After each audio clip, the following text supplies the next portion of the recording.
Any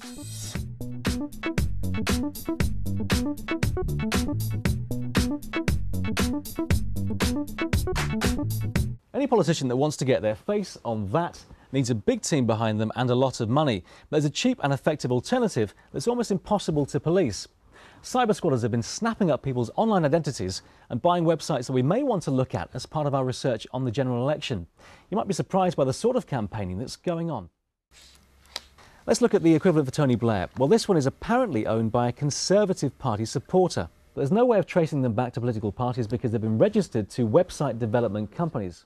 But if you want the party's election messages straight from the horses' mouths, you can always try their official websites. That's if you can find them. Nanotechnologies, the manipulation of materials 1/80,000th of the width of a human hair. Within the last few years, there's been an explosion in the number of products we're able to buy that exist because of nanotechnologies. For example, the secret ingredient in this food container are silver nanoparticles that fight bacteria. And this sunscreen is also transparent thanks to nanotechnology. Now let's cross to the conference in Westminster and join Lindley Gooden. Well, here we are in the main hall. Around 400 delegates are due over the 3 days of this year's conference, discussing some of the main points picked up in Keith's piece a little earlier. Well, let's now have a look at some of the things to see and do this year.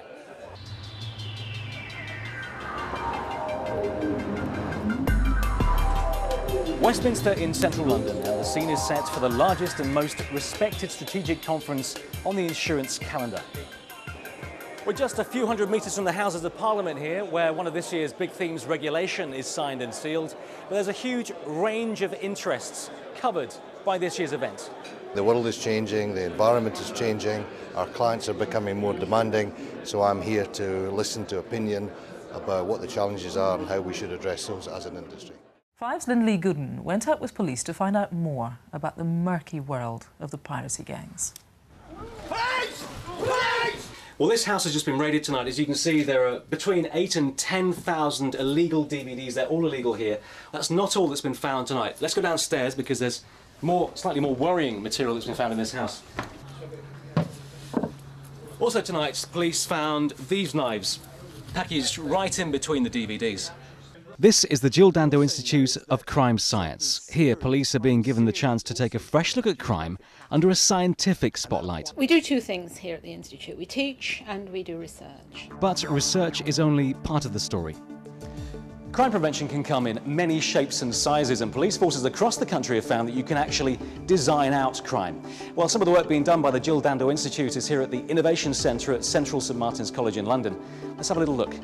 80% of crime is opportunistic, and as a consequence of that, if you can reduce the opportunity, then you can reduce the number of incidents. When you get one of these, the government hopes you'll know what to do should terrorists attack. Step 1, stay calm and dial 999. If you can, find a safe building and tune into your local radio or TV station for more information. If you're already trapped, stay close to a wall and tap on pipes so rescuers can hear you. We've been told for years that musicians and record labels have been facing their biggest ever threat from illegal copying, whether it's CD piracy or free music swapping on the net. Well, today they've all had some very good news. Napster, iTunes and other online stores say business is up by a third. Half the top 20 albums we bought over the summer were recorded by British artists, and the BPI say there's no sign of that changing, especially with 28 shopping days left till Christmas.